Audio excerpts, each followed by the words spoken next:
Hello students.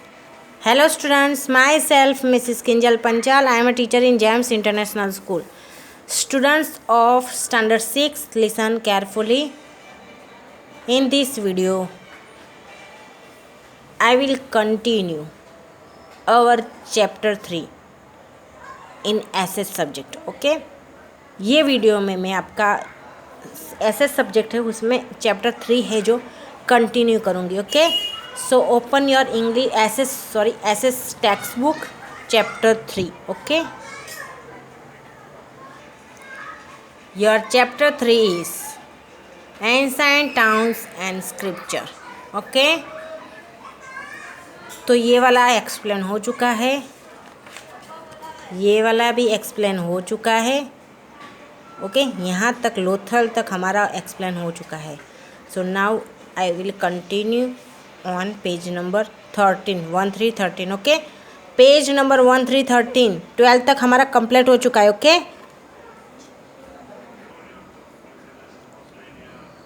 Dockyard of Lothal pot. Dockyard of Lothal pot यानी लोथल है, pot में डॉकयार्ड. डॉकयार्ड मतलब वहाँ जहाँ सीप आती है जाती है, यानी गुड्स अपलोडिंग होता है. ओके, वो अब देखो, Dholavira is an archaeological site located in the Khadir Bet area in Bhachau taluka in Kutch district. अब धौलावीरा है कच्छ जिले में, भचाऊ तालुका है, उसमें खादीर बेट एरिया है जो अभी भी अवेलेबल है ही. बच्चों, अगर आपको ये टेक्स्ट बुक में तो बहुत लिमिटेड दिया होता है, अगर आपको इसके बारे में और भी ज़्यादा इन्फॉर्मेशन चाहिए तो you can search in Google. Okay,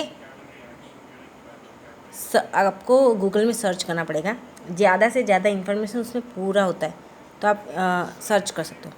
तो धौलावीरा वहाँ एक आर्कियोलॉजिकल साइट है, यानी आर्कियोलॉजिकल साइट किसको बोलते हैं पता है?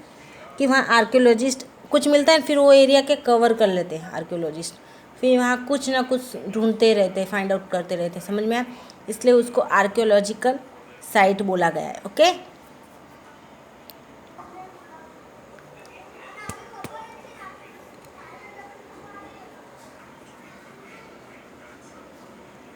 अब देखो, Kalibangan town of Rajasthan. Kalibangan town of Rajasthan was the headquarter of agricultural revolution in Harappa civilization. The remains of farms here provide proof of this.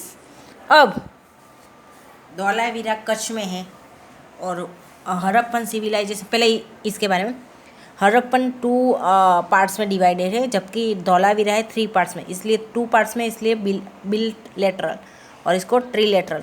Okay, कौन कौन से 3 है जो मैंने बताया. ओके, मेन फीचर्स क्या है धौलावीरा का? रेन वाटर हार्वेस्टिंग सिस्टम और स्टेडियम, उस जमाने में स्टेडियम. अब कालीबंगन टाउन है राजस्थान का. ये सारी बातें जो अभी बता रहे हैं वो अभी अवेलेबल है बच्चों, उसके रिमेन्स अवेलेबल है. Okay, so Kalibangan town of Rajasthan was the headquarter of agriculture revolution in Harappan civilization. अब कालीबंगन सिटी शहर है ना, वो राजस्थान में, वो एग्रीकल्चर जो रिवॉल्यूशन होता है ना, एग्रीकल्चर खेतीबाड़ी में जो क्रांति लाते, जिसको बोलते हैं खेतीबाड़ी में क्रांति, वो हड़प्पा सिविलाइजेशन में वो हेडक्वार्टर था, यानी वहाँ से जो खेतीबाड़ी में क्रांति लाए थे वो लोग. यानी कुछ खेतीबाड़ी सब लोग करते, लेकिन कुछ अलग तरीके से करने के लिए जो मेन फर्स्ट टाउन है वो कालीबंगन है. ओके, तो अभी भी ऐसा माना जाता है कि अभी भी प्रूफ है वहाँ जो खेतीबाड़ी फार्म्स है ना, the remains of farms here provide proof of this. ये वहाँ अभी भी फार्म्स है जो ये प्रूफ करते हैं कि यहाँ जो एग्रीकल्चर खेतीबाड़ी होती है वो अलग तरीके की होती है. Okay, the copper residue found here proves that copper tools must have been manufactured here and these tools might have been used in agriculture. Listen this, it's most imported.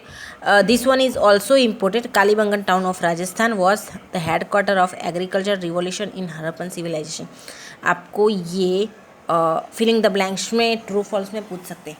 Okay के dash was the headquarter of agriculture revolution. ऐसा भी इन Harappan civilisation भी add कर सकते हैं या तो revolution तक भी हो सकता है. तो कालीबंगन टाउन.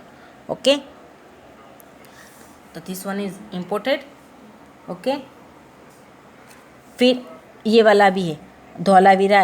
ये वाला Dholavira is an archaeological site located in the Khadir बचकटाऊ. ओके ये दिस वन.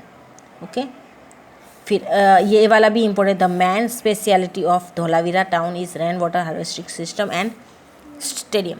यानी बच्चों आपको filling the blanks true false है एमसीक्यू से वो सब इसमें से ही मिल जाते हैं. Okay again copper residue. Copper residue means copper के जो कॉपर के जो हथियार होते हैं ना, संपत्ति, कॉपर की संपत्ति बहुत मिली है. हथियार यानी उनके पास जो भी था वो कॉपर का था उस टाइम में. तो फाउंड प्रूफ्स, वहाँ प्रूफ्स करते हैं कि वहाँ कॉपर के टूल्स मैन्युफैक्चर कर होता था. यानी वहाँ कॉपर के टूल्स बनते थे, उसकी फैक्ट्रियाँ थी. और एग्रीकल्चर मीन्स खेती में भी वो लोग यही टूल्स का यूज़ करते थे. कॉपर से बने हुए टूल्स का ही यूज़ करते थे. यानी वहाँ ज़्यादा से ज़्यादातर कॉपर का यूज़ होता था. Okay thus the town planning of Indus civilization was well organized, well engineered, well planned and efficient. It is a wonderful reflection of the governing power of ruling elite, the intelligence of the engineers, and the craftsmanship of the craftsmen. अब हम Harappan civilisation के बारे में बहुत कुछ पढ़े, धौलावीरा कालीबंगन पढ़े हैं, अब लोथल पढ़े हैं, बहुत कुछ पढ़े. यानी एक बात सुनो, इसमें से आपको थोड़ा सा तो पता चल जाता है कि उनका जो टाउन प्लानिंग है, Indus civilization means Harappa civilization. Okay Indus valley civilization भी होता है. तो उसका जो टाउन प्लानिंग है, टाउन का प्लानिंग देखा ना, हम पढ़े उस जमाने में विदाउट एजुकेशन ये सब था बच्चों. वो लोग तो कहीं स्कूल में पढ़ने के लिए नहीं गए थे, फिर भी इतना वेल प्लान जो अभी तक उसके रिमेन्स है. और अभी के बिल्डर्स कुछ बनाते तो कुछ भी नहीं बचेगा, इंसान भी नहीं बचेगा, ऐसा होता है. तो टाउन प्लानिंग है वो वेल ऑर्गेनाइज्ड था. वेल ऑर्गेनाइज मतलब पहले से प्लान बनाने के बाद फिर वो वेल इंजीनियरिंग मतलब बहुत सोच समझ के बनाते. वेल प्लान्ड एंड एफिशिएंट मतलब सक्षम, कुशल. उनका जो काम था वो एकदम मजबूत था. वैसे काम नहीं था कि जैसे आया वैसे कर दिया. ओके अब इतना रिफ्लेक्शन वो यानी वो कैसा दिखाते, अद्भुत रिफ्लेक्शन करते कि उस टाइम के जो रूलर थे वो कुछ अलग तरीके के ही थे. यानी देखो लिखा है, it is a wonderful reflection of the governing power of ruling elite. Ruling elite मतलब उनका कुछ विशिष्ट वर्ग था, वो कुछ अलग तरीके से ही गवर्निंग यानी पूरे राज्य को चलाते थे, यानी उनके शहर टाउन्स को चलाते थे. फिर the intelligent of the engineer, वहाँ उस समय के जो इंजीनियर थे जिसने भी बनाया उसका इंटेलिजेंस देखो कि वो कितने बुद्धिशाली थे. फिर जो क्राफ्ट्समैन होते हैं उसका क्राफ्ट्समैनशिप देखो, यानी बहुत सोच समझ के बनाते, ऐसा नहीं धड़ धड़ करके बना दिया कुछ भी. तो ये एक सोचने वाली बात है बच्चों कि without education the economic life और इन हड़प्पन सिविलाइजेशन। अब इकोनॉमिक मीन्स आर्थिक जीवन, हड़प्पन सिविलाइजेशन में आर्थिक जीवन। इकोनॉमिक लाइफ तो अभी भी सबकी देखो, the economic life in Harappan civilization. people of Indus Valley civilization were engaged in various economic activities like agriculture, livestock rearing, trade, silk industry. In agriculture, they produced crops like wheat, barley, peas, sesame, mustard, etc. अब ये Harappan civilisation और Indus valley civilisation एक ही है। अब देखो यहाँ Indus civilisation, यहाँ सिर्फ इंडस सिविलाइजेशन लिखा था, है ना। फिर क्या मैं बोलूँगी तो आपको लगेगा कि ऐसा कभी बुक्स में होता है, हमें समझना होता है। ओके, तो इंडस वैली सिविलाइजेशन यानी हड़प्पन सिविलाइजेशन के जो पीपल थे वो इकोनॉमिकली जो अलग अलग इकोनॉमिकली जो एक्टिविटीज़ है उसके साथ कनेक्टेड थे, एंगेज मतलब जुड़े रहते थे। जैसे कि एग्रीकल्चर, खेती बाड़ी, तब पैसों का उतना लेन देन नहीं था, पर क्या चीज़ के सामने चीज़ देने का ज़्यादा था। ओके, कोई चीज़ होती है उसके सामने चीज़ ज़्यादा देते थे, यानी कि कोई चीज़ महंगी है कोई छोटी, ऐसा कुछ नहीं था, चीज़ के सामने चीज़ बस। Indus valley civilisation were engaged in various economic activities. अब इंडस वैली सिविलाइजेशन के जो पीपल थे वो अलग अलग तरीके की जो इकोनॉमिकल एक्टिविटीज़ है उसके साथ कनेक्टेड है, इंगेज है, मतलब जुड़े हुए हैं। जैसे एग्रीकल्चर है, लाइव स्टॉक रियरिंग मतलब पशु को जो पालने का धंधा होता है ना, उसका बफेलो से, काऊ से, गॉड से, शीप है, उस सबको। फिर ट्रेड में मतलब व्यापार भी करने लगे थे। सिल्क इंडस्ट्री भी तब। In agriculture they produced crops like. अब एग्रीकल्चर में वो कौन कौन से पाक होते क्रॉप्स, वीट गेहूँ, बरली बाजरी, पीस, ये वटाने होते हैं ना वो, सीसम, तल, मस्टर्ड यानी राई, ये सब उगाना भी वो प्रोड्यूस करने लगे। They used plows to plow to the land. They used plows to plow the lands. They reared animals like cows, buffaloes, goats and bullocks. अब वो लोग कैसे करें, ज़मीन को है ना खोदने के लिए वो प्लाउ मतलब क्या होता है वो आगे बुलॉक होता है, वो बांध के पीछे से वो सल्ले वगैरह उसके क्या खुदाई करते हैं ना, ज़मीन को खोदना पड़ता है, क्रॉप्स को उगाने से पहले ज़मीन को खोदना पड़ता है, वो करने लगे। फिर वो लोग रियर मतलब पालने लगे एनिमल्स, कौन कौन से, cows, buffaloes, goats and bullocks. Okay, they were engaged in internal as well as international trade. Historians believed that cotton cloth produced here used to reach Mesopotamia and Egypt via Mesopotamia. In addition of this, people living here were also involved in professions like pottery, metalwork, bead making, sculpture, etc. Listen, देखो अब वो सब animals को करने लगे, फिर वो लोग इंटरनल मतलब अंदर तो व्यापार करते थे,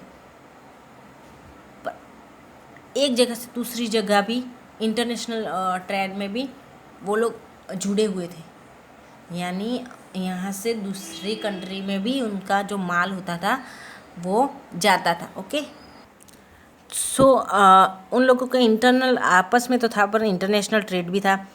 और हिस्टोरियंस में ऐतिहासिककार जो लोग कहते हैं, हिस्टोरियंस ये भी मानते थे कि यहाँ के जो पीपल थे ना, जो पीपल रहते थे ना यहाँ पर, वो वहाँ पर जो रहते थे ना, वो लोग प्रोफेशन के हिसाब से भी अलग अलग थे। यानी ऐसा नहीं था कि जो आया मन आए, धीरे धीरे उन लोगों ने पॉटरी स्टार्ट किया। तो क्या जो अभी हमारे कुम्हार बोलते हैं, तो देखा कुम्हार का पूरे लोग ही अलग होते, वो सिर्फ मटका वो सब बनाने का ही काम करते, फिर मेटल वर्क, जो मेटल करने वाले होते हैं वो मेटल वर्क के जो होते हैं वो लोग भी अलग वर्क बन गया। फिर बीड मेकिंग, बीड मतलब ये मोती वोती होते हैं वो बनाने वाले अलग हो गए। स्कल्पचर, स्कल्पचर भी बनाने वाले अलग हो गए, यानी सब अलग अलग बनाने वाले अलग अलग डिवाइड हो गए, अलग अलग हिस्सों में डिवाइड हो गए। फिर वो क्या, उनके बच्चे होते थे तो फिर वो भी वही काम करते थे, उनके बच्चे वही काम, जैसे पॉटरी है, किसी ने पॉटरी का काम पकड़ लिया, फिर क्या उनके बच्चे अब अकेले करेंगे, फिर उनके बच्चे होंगे वो भी वो काम में हेल्प करेंगे, वो भी वही काम करेंगे, उनके बच्चे भी वही काम करने लगे, उनके बच्चे भी वही, यानी पूरा पॉटरी काम में जुड़ने लगे पूरा फैमिली, यानी उनके बच्चे के बच्चे बच्चे के बच्चे वही काम करेंगे। तो क्या है, उनका एक अलग वर्ग हो गया, यही समझे। Now social life of the Harappan civilisation. Social life, social life किसको बोलते हैं, सामाजिक जीवन जिसको बोलते हैं। Okay, social life, the main occupations of the people of Indus valley were agriculture and livestock rearing. People of this time used to have wheat, barley, millet, peas, sesame, date, plums, etc. in their diet. अब man occupation मतलब धंधा, उनका main धंधा कौन सा था।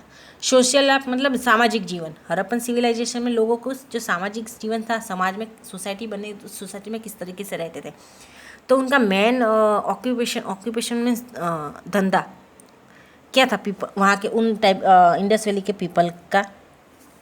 तो agriculture मतलब सबसे पहले उन लोग को पहले ऐसा सोने वोने का, अभी जैसे सोना बस पैसे आए सोने में ही डालो, या ये करो, ये प्रॉपर्टी लो, ये करो, ऐसा कुछ नहीं था। उन लोगों के पहले जो था पेट था, यानी पहले उन लोगों को खाना, पहले कच्चा खाते थे ना, फिर इसको धीरे धीरे फायर डिस्कवर हुआ तो फायर में पका के खाते थे, फिर धीरे धीरे गुफा में से झोपड़ा बनाने लगे, खेती बाड़ी करने लगे। तो उनका पहले वो ही था एग्रीकल्चर, खेती बाड़ी सबसे पहले। और लाइव स्टॉक रियरिंग में पशुओं को संभालना, उनका वो ही ऑक्यूपेशन था। उसके अलावा और हाँ, जैसे वो एक घर हो, उसके बाद थोड़ा सा दूर घर हो तो वो लोग दूसरा कुछ काम करे, एक दूध देता तो दूसरा अनाज देता, ऐसे ऐसे उन लोगों का चलता है ऐसे। तो ये समय के जो लोग थे ना, वो क्या यूज़ करते थे खाने में, यूज टू हैव ये wheat, barley, millet, peas, sesame, date, palm etcetera in that diet. ये खाने में सब ये यूज़ करने लगे थे। पहले तो मीट खाते थे पका के, पहले कच्चा खाते पकाते थे, अब धीरे धीरे वो सब ये यूज़ करने लगे। Okay, due to pastoralism means cattle rearing. Due to pastoralism, their diet consisted of milk and milk products also. अब pastoralism मतलब ये काऊ और सब धीरे धीरे क्या उनका दिमाग डेवलप होता रहता। तो फिर कैटल रियरिंग से उनका क्या, सिर्फ ये सब ही खाते थे ऐसा नहीं था, अनाज वो लोग ये सब भी खाने लगे थे। ओके, मिल्क, दूध पीने लगे। फिर क्या कभी ऐसा हुआ होगा कि दूध दही बन गया होगा, दूध पड़ा होगा और फिर दही बन गया होगा, क्योंकि अभी दूध बाहर पड़ा रहता है तो फिर वो बिगड़ दही बन जाता है ना कभी कभी, तो दही बन गया होगा। एक दो दिन में देखो थोड़ा सा खट्टापन आ जाता है, तो दही वो खाने में टेस्टी लगा, तो उन लोगों को पता चल गया कि दही, दूध को गर्म करके ऐसे छोड़ दो तो दही बन जाता है। फिर दही को एक बार बनाया गया तो मक्खन निकले। ऐसे धीरे धीरे क्या डेवलप, हम धीरे धीरे देखो हम लोग खाना बनाते तो नई नई रेसिपी नहीं बनाते, वैसे उन लोगों का भी कुछ ना कुछ करके डेवलप होता है, यानी फिर वो मिल्क प्रोडक्ट का भी यूज़ करने लगे। A fishing hook has been found in the remnants of this civilization, so their food must have included fish also. अब फिशिंग हुक यानी फिश को पकड़ने के लिए जो हुक यूज़ होता है ना, वो भी ओके।